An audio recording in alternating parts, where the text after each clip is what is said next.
Good evening all, and welcome. Before the video begins, I want to give a special thank you to each and every one of my patrons. You really do make a difference, so thank you. If you're interested in finding out more about Patreon or what I'm talking about, wait till the end of the video or check the description. But anyway, without further ado, it's time for you all to get very comfortable and let the darkness take control. I want to start off by saying that I am someone who suffers from an overactive imagination. I tend to see things that are just not there, or being sensitive to certain noises. I tend to think this is due to me having Asperger's and move on, but this was entirely different. I live on the top floor of an apartment that I rent from my family where I live by myself. It's nice to receive the independence that I yearned for, and it helped me come out of my shell by getting me back into exercise, cooking, and genuinely going out and about with my day with a wider and happier stride. I've always loved horror, as well as tabletop games, although I am a self-professed coward, and tend to make a good impression with people I meet thanks to years of growing, therapy, and helping me find myself. I moved into this apartment in the winter of 2007, and when moving, I noticed that the apartments opposite were empty. I spoke to my parents, who said they never saw who used to live there, but whoever it was soon moved out and were never seen from again, only to be visited by bailiffs which have since stopped. The place has already made me uncomfortable, as I had to face away from that door to unlock mine. The lock on my door was broken for a while, meaning I had to be very specific with how I unlocked it, or the key would end up being jammed. I would always feel eyes burning at the back of my neck, looking behind me, only to see the same white door, my eyes leading up to the peephole. I remember once staring at that peephole for a whole 5 minutes, looking for any subtle changes in light. I'm quite a big guy, 250 pounds at 6'1", but there was a feeling that made me feel like I was 6 years old again. Each time I passed that door to number 13, I could swear that I heard noises coming from within. Footsteps, quiet arguing, and even the door jiggling. Each time something like that happened, I felt my soul dying just a little bit more. I soon caught myself unlocking my door and entering my safe haven to get lost in books, video games, and other stuff. At my job, I tend to work later sometimes if I need to speak to a team in America, or if I just cannot face waking up early. I work for a large firm as an analyst, although I wouldn't want to get into much detail regarding that, and since it was bang in the middle of winter, it would tend to get dark at around 4:30 to 5. I would walk down the public driveway and look up to my apartment, but only to notice that the blinds next door were shut. I don't remember if they were always shut, as I never focused on it, but it immediately felt off, as if you were looking at a puzzle, only to notice in the right center that a piece was missing. I climbed the stairs leading up to my door, lost in thoughts because I was having a particularly bad time at work during then. I was staring at the steps in front of me before I found myself on the same landing, but this time something felt off. I could smell something was off. I immediately thought it was just rubbish from downstairs, and that was yet to be collected, but there was something different. The air felt heavier, almost colder, as I approached the door. There was a smell of rotting meat that I had never noticed before. I knelt down by the door, letting my backpack to the side as I leaned against the door. It was from there. There was a smell. My mind raced, as I could not immediately pin what on earth was causing it. I laid on my front and tried to look under the gap, only to immediately start gagging, almost vomiting as I keeled back. I gripped the carpet, rolling away and knocking over a couple of things as I clenched my fists. It was the smell of death. Have you ever smelt a dead animal? A fox on the side of a path that is rotting. You can see its ribs slightly poking out as maggots writhe and squirm in the decaying flesh. It was that smell. I stared through the gap, only to be met by pitch black. I could have sworn that I saw something pushed to the side, but I didn't want to stay there any longer, and I darted up and retreated inside, calling my dad to tell him about it. It wasn't too long after that, perhaps a day or so, when I heard that the building manager had went into the property, and that was it. Nothing else was said about it. No one else could tell me what happened, or they did not want to. I thought I saw a look in my dad's eyes when I questioned him, and all it beckoned me to do was to shut up and accept that sometimes answers just don't give you closure. I never knew what happened behind that door, nor would I ever wish to know. I don't know if my mind is playing tricks on me when I get a nasty shiver race down my spine whenever I look at the painted oak door, treating whatever was there as a gentle facade, much like how some wear a mask to hide what is behind their own eyes. I sometimes swear I can still smell it, whatever it was.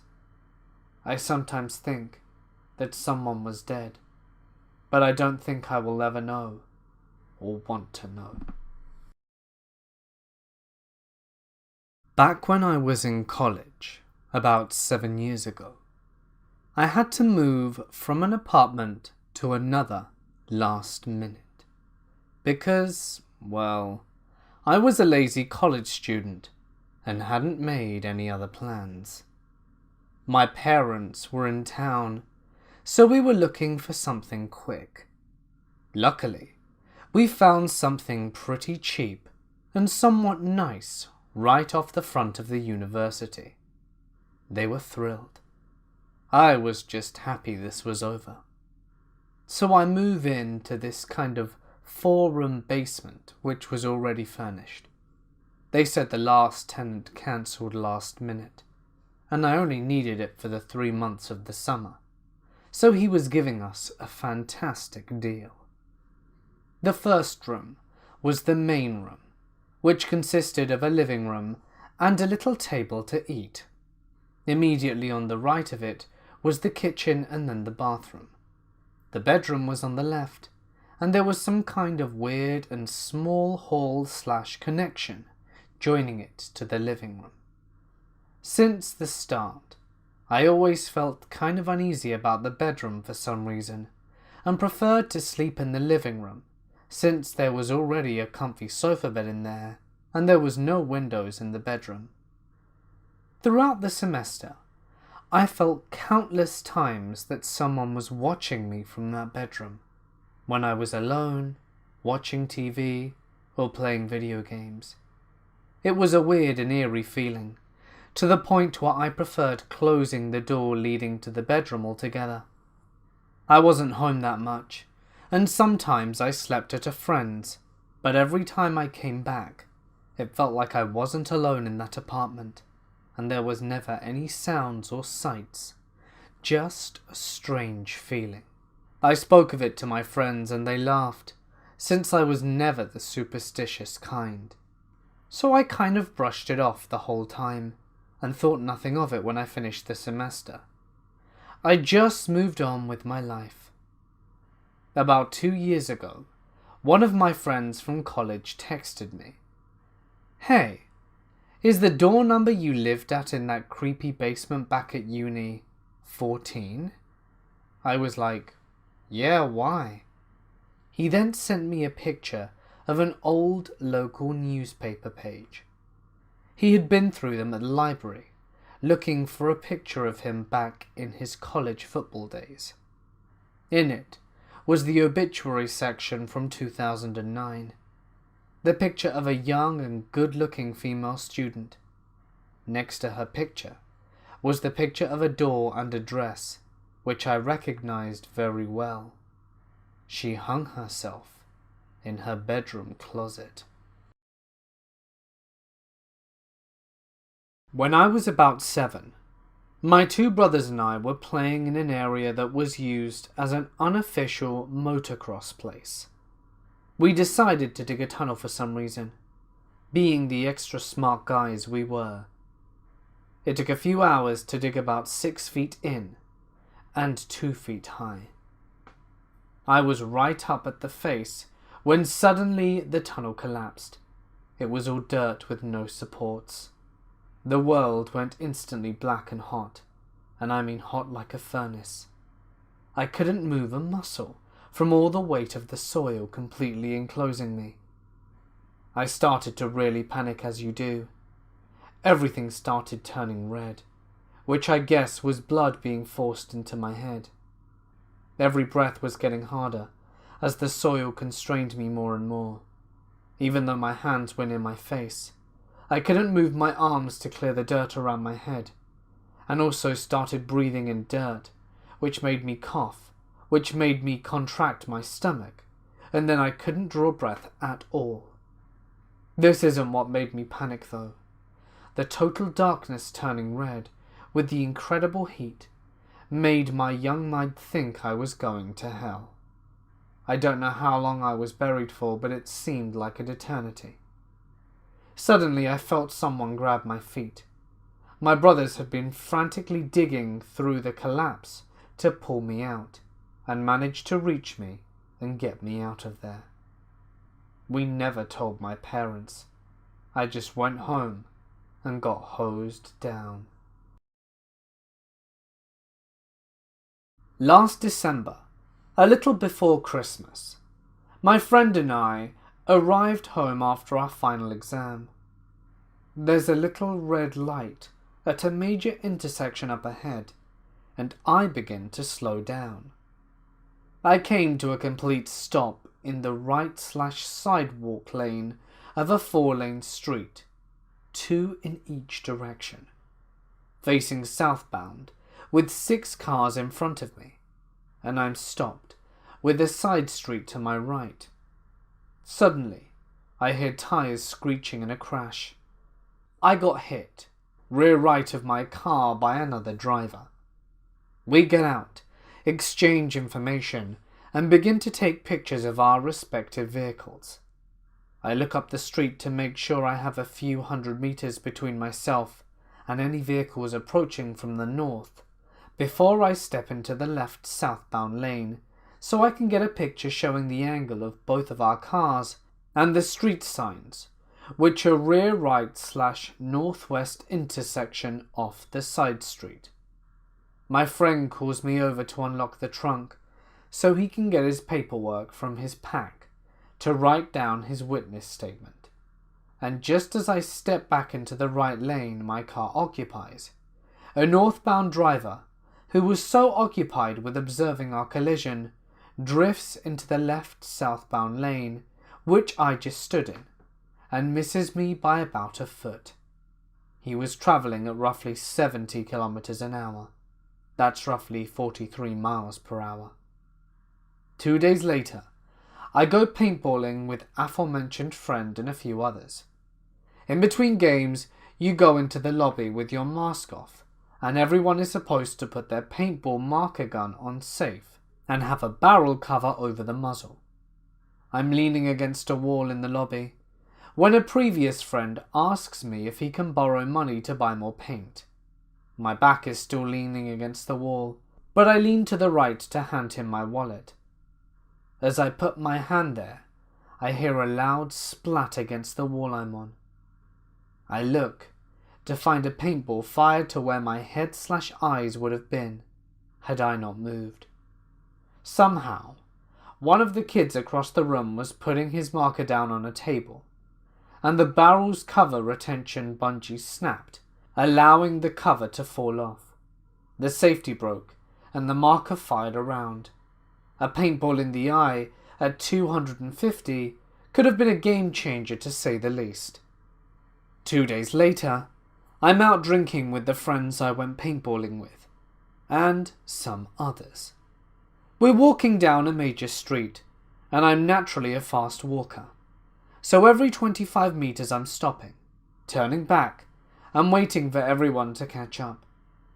At one point, I look back and see everyone is still pretty far back, but it's cold and we're practically at our destination. So instead of stopping to wait, I decide to just keep walking ahead. Then, for some reason, I decide to stop and shout back to them that I'll meet them inside. Just as I do so, I hear a loud engine roaring up the street and turn to see a speeding Porsche 10 meters in front of me hit the west wall of a building literally at a right angle, so hard that more than half of its engine compartment caved in. The airbags deployed and the windows all shattered. Had I kept walking without saying anything to my friends, I probably would have been in between the car and the building. 2 days later, it's Boxing Day morning, and I was out a few times throughout the night because I was excited to go pick up some items with my friends. The same one from the collision because I was excited to go pick up some items with my friend. The same one from the collision/paintball/night out. At one point through the night, I have a nightmare of sorts. The earliest part of the dream I can remember is me leaping out of a panel door van with a rope in my hand. I have no idea why, but in the dream in my mind I knew that someone was trying to kill me. As my feet hit the ground, I find myself in my driveway. I run inside the house, and for some reason, tie the rope to the front door's doorknob, knowing that on the other end of the rope, the killer is tied to it. I lock and barricade all the doors and windows and call 911. The operator tells me every officer is busy with something and no one can help me. I hang up the phone. I'm about to call someone else when I notice the rope has been cut. Trying to stay silent and listen for the killer, I suddenly notice that everything that can possibly make a sound in the house is given a kettle, stove fan, toilet, shower, TV, radio, everything. I look up at the top of the stairs and see someone's foot hit the first step and start walking down the stairs. I wake up screaming and sweating, and the first words out of my mouth before I can even think to process it as a dream are Slender Man. This actually happened a little less than a month ago. It was 2 a.m. and I was bored, so I went out to this park a bit out of town to go biking. It's, for the most part, surrounded by trees at all ends, with a running/biking track that goes around the park. The park was lined with streetlights throughout, so you could vaguely see. I'd been going there for a few times that week, around that time, because it unwinded me, and it felt good to be outside. But this time, when I was making my rounds, I see 4 6-year-old looking figures coming out the forest. It was between 4 to 7 of them, but these little things didn't have any parents with them, and they all just seemingly stayed silhouetted. I was kind of biking in their general direction, and they started coming at me. Thankfully I was around 200 feet away from them, but I could make them out, and the spooky little kids were coming. I don't think I've biked faster in my entire life. I literally became Lance Armstrong with an extra testicle for a good 3 minutes. It was unexplainable. I've been alone and haven't seen a single person all the times I went, and I haven't gone since, needless to say. When I was roughly 11 or 12, our family cat, that we had had for a really long time, was somewhat sick. Not really sick, I guess, just obviously getting a little too old and was clearly not going to live much longer. This cat was a big deal in my family. My dad loved this guy to death and was so close with him. His name was Mac, and he was black with white paws and a white chin and belly, and he would, apparently, sit outside my door when I was a baby while I napped, and wouldn't let any visitors come into the room. Once I was old enough, he would let me sleep in my bed where I napped. He slept with my dad probably just about every night for the 15 years or so we had him. Very close with the family, basically. I ended up going to a birthday party one night when Mac wasn't doing well. It was a sleepover at a hotel, and all my friends were going, so I felt as if I couldn't miss it. I had recently gotten this little rubber black cat from the dentist, as my dentist had a box of cheap toys and candy that you could pick something out of after your appointment. I got the toy because it reminded me of Mac, and he was sick at the time, so I thought I should take it to the sleepover with me, since I was leaving him for the night. Well, me being the stupid kid I was, I took it with me and played with it in the pool and all over the hotel. Easily could have lost it, but I was pretty sure I still had it by the end of the night, and had put it back in my bag before going to sleep. The next morning I woke up, and got a call from my parents on my friend's parents' cell phone. I asked them how Mac was doing, and they sadly told me he had passed away the night before. I was extremely sad, and the rest of the kids tried to comfort me, as well as 11-year-olds can, and I ended up going home with my other friend at the party, as my parents were working on something by then and couldn't pick me up. When I got to the house, I looked in my bag for my toy, since I was super sad and wanted something comforting, and couldn't find the thing anywhere. I emptied the whole bag, which had a total of about 5 items in it, and it was gone. I cried because I knew I must have left it at the hotel somewhere, and was not going to get it back. Obviously not a huge deal, but my cat just died, and the toy that looked like him was gone too. So too much for an 11-year-old me to handle. I went home later in the day, and forgot to unpack my bag. When I went to sleep that night, I had this really strangely realistic dream that I was sitting in my living room with my dad, and Mac just strolls into the room like cats do. My dad said something like, "Mac, you came back," and was really happy and petting him, and I was so confused how it was happening. When I woke up, I had a weird feeling that just seemed to be telling me to get up and to walk into my parents' room. I walked in there, and my little black toy cat was sitting right on my mother's dresser. I was like, wow, super weird that I had just had that dream, and then found this again right after. I wonder where my mum found it.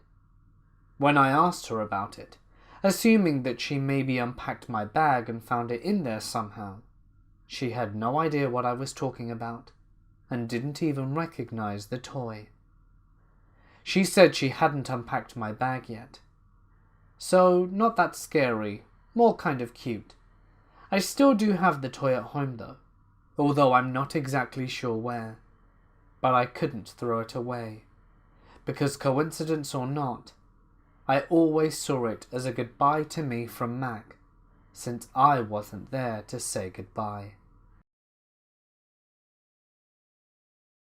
This happened when I was a teenager, around 14 or 15 in high school. I had a boyfriend at the time who lived a fairly short walk from the school, and we would often walk to his place after school ended and hang out for a few hours before I went home. Because we took the same route so often, I knew all the houses and landmarks on the way.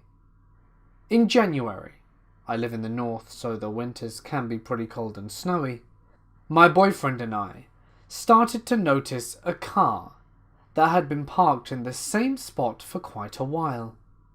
We thought nothing of it at the time. Maybe the car had died in the cold, and whoever owned it couldn't afford to have it repaired. But as spring came and the snow melted, the car was still there, parked in the same spot at the end of my boyfriend's street. We passed it almost every day as we walked there after school, and as the days grew warmer, a rotten stench started to rise from the car. I joked to my boyfriend, "I bet there's a body in the trunk," and we laughed it off. But we were curious, so one day we peered inside the car's windows as we passed. The car was messy, but not filled with trash or food. A discarded backpack lay across the seat, and papers were strewn here and there.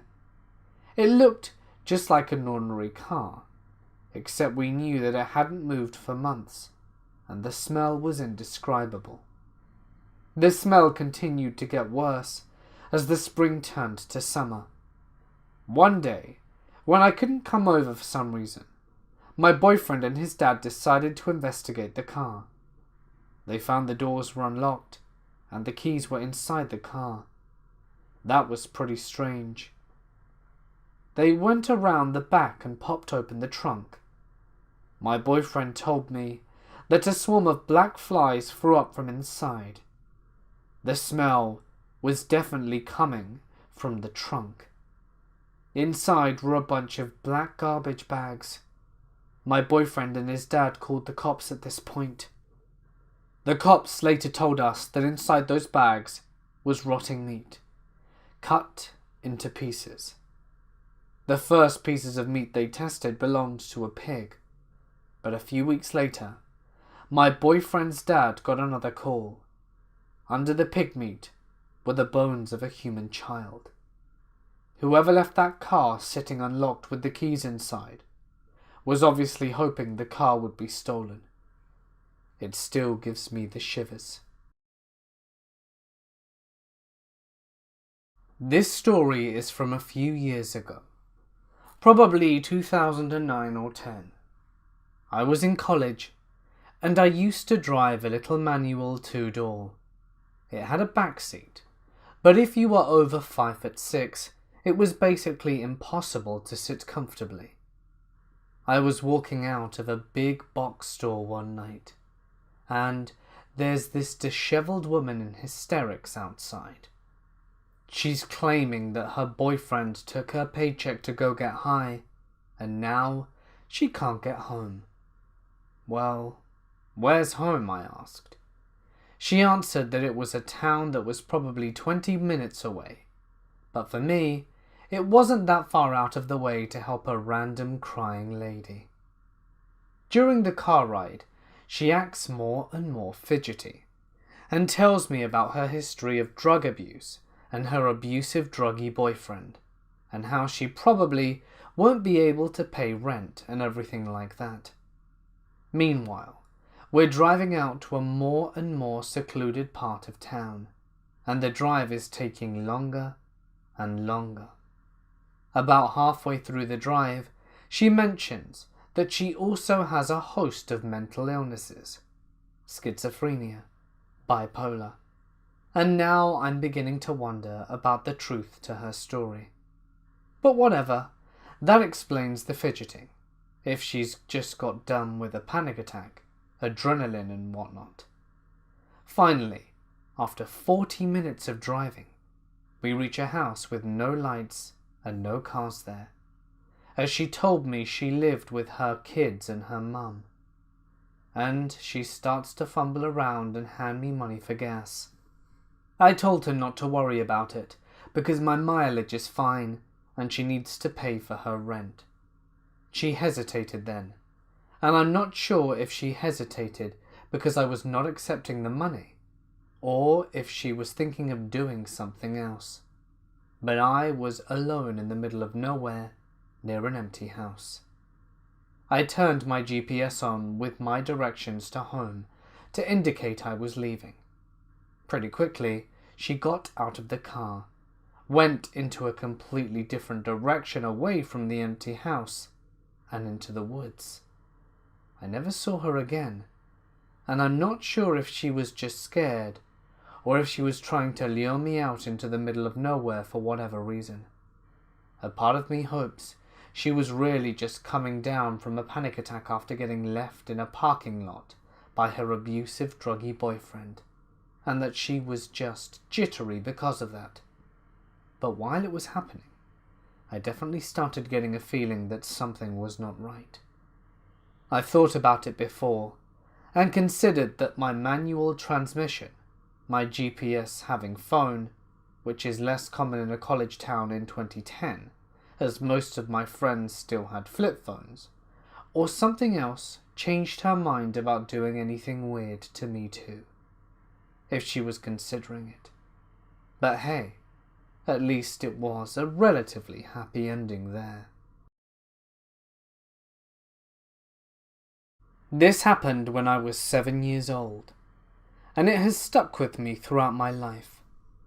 The only people I've ever told was a girlfriend years ago and another friend who I no longer speak to. Other than those two, I've kept this encounter private for obvious reasons. I was playing a game with my father and sister in the living room of our home. My grandmother was there too, sitting and watching. The game was that my father would lay on his back, lift his feet, and tuck them into a squat, so my sister or myself could sit down on his feet, and he'd push us off, and we would leap into the air and land on our feet, laughing. I remember giggling hysterically and saying, "Higher!" And so he pushed off harder, and I must have lost control and went higher into the air, and came down wrong side up and smacked onto my head. It shook the house. My grandmother was upset, and I stood there as everyone got to their feet and surrounded me. It was in that moment when you're shocked and not going to cry, but it hurt, and you're stunned, before you realize what happened and finally started crying. It ended up being a concussion. My father was told not to let me sleep and to watch me closely. My head, in the weeks that followed, swelled out like a big egg. But it was in that moment, right after the impact and before the crying, over on the table next to the sofa, were standing two little blue men, no more than 10 inches in height.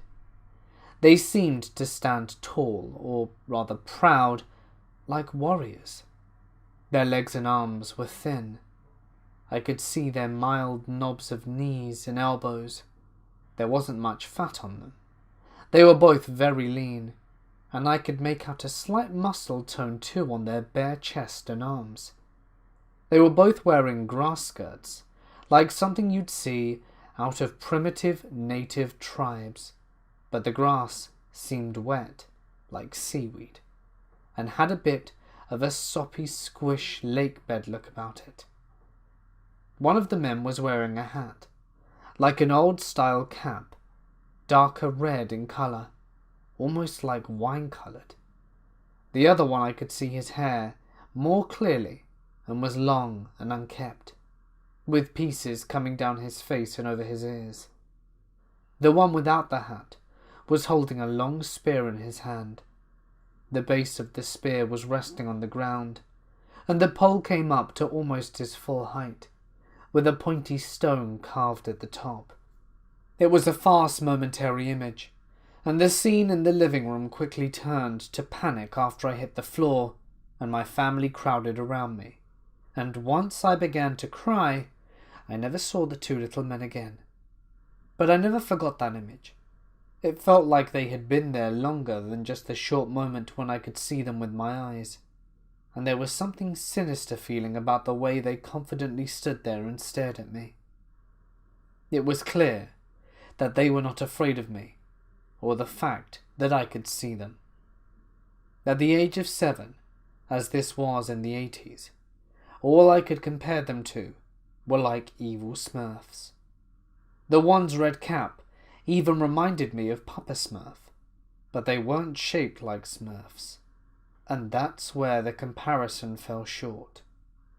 I've always been good at drawing, and at one point a few years later, I tried to draw them because I was afraid I might forget what they looked like in their details. I'm not really sure what happened to that drawing. On a final note, warp ahead to the early 2000s. I started Googling it, to try and find more info on the little blue men. I uncovered a picture of a painting from hundreds of years ago. It looked like an illustration of a book or something, on some academic website. Little blue men tearing apart a library and causing mayhem. I think it was called The Blue Men, or something like that. In red caps, and they had the same stature and build.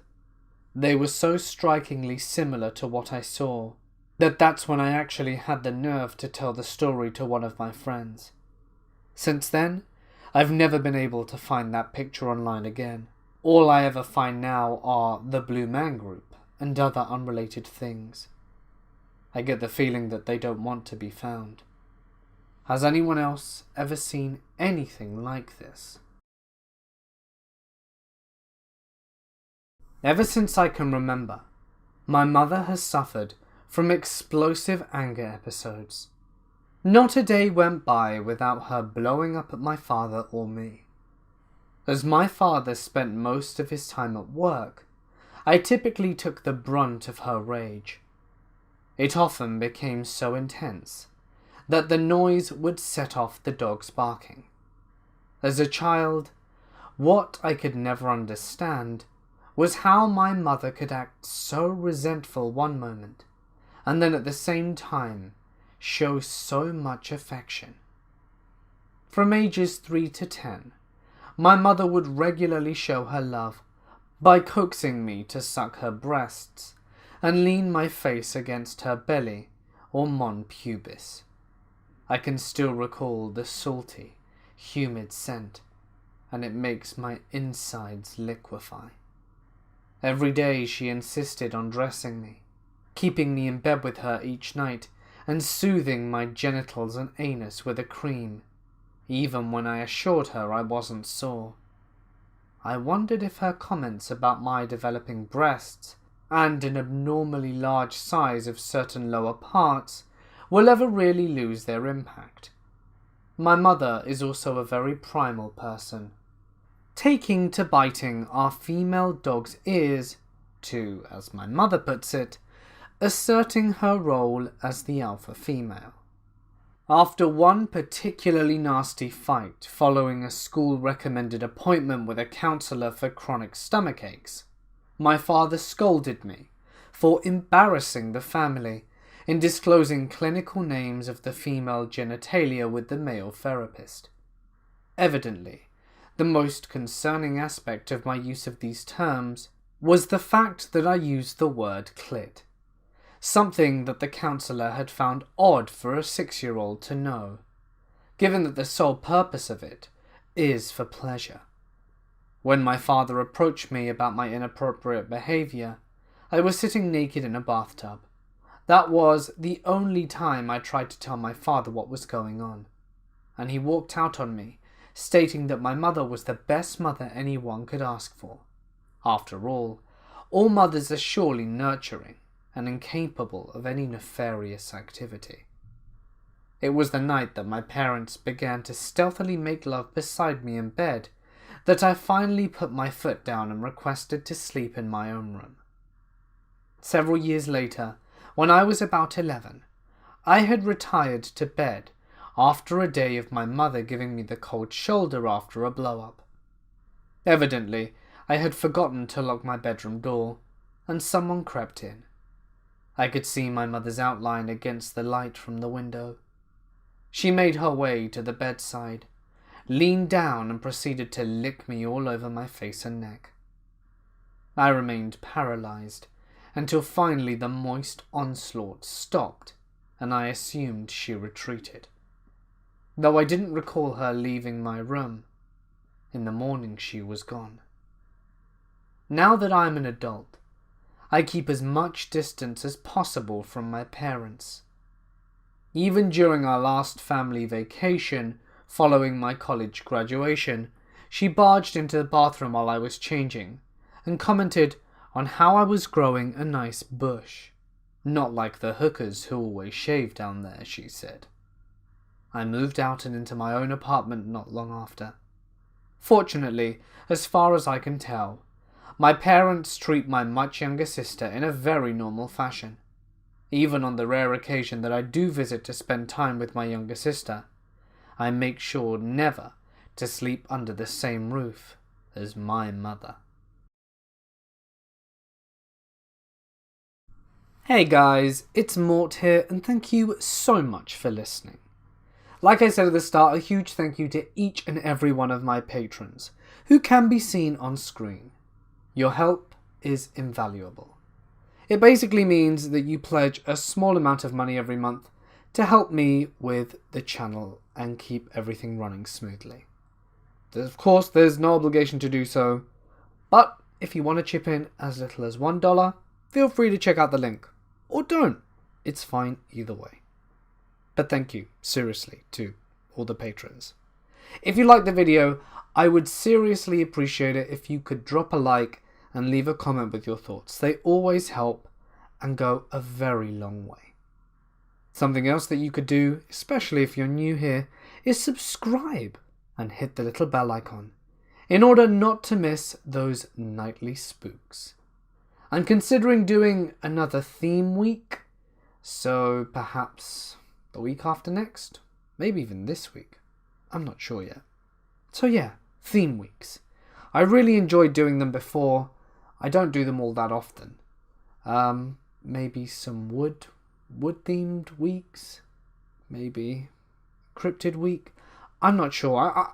Those are the ones I've done before, but I can probably come up with a few other themes. So I'm going to have a look around, and you'll see it in a poll soon, because I think it would just be something really fun to put together.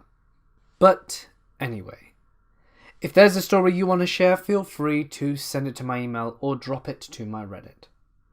But with that being said, it's time for me to sign off. Stay awesome, and I'll see you in the next one.